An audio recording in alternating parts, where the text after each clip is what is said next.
মাশাআল্লাহ মাশাআল্লাহ, আরেল বিলে পুঁটি মাছ দেখেন কি পরিমাণে পুঁটি মাছ ধরা পড়ছে চারিদিকে। মাছ কিন্তু ধরে ধরে ওনারা জালের মধ্যে দিয়ে রাখতেছে।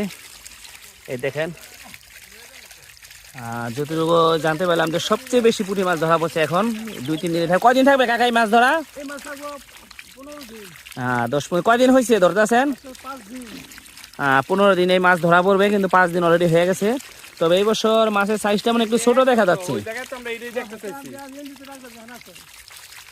দেখেন এই দেখেন, এটা কি আবার সাথে বাইক মাছ দেখা যাচ্ছে। আমরা জানি না সত্যি লইটা একসাথে এনে বইয়া খাইলে ভালো লাগবো। আবার কালকা লইম কারণ আরেল বিলে পুঁটি মাছ দেখেন কি পরিমাণে ধরা লাগছে কালকে সত্যি নিয়ে। আচ্ছা এই পুঁটি মাছ কত টাকা কেজি বেচেন কাকা? আচ্ছা তো 700 দিয়ে আছে।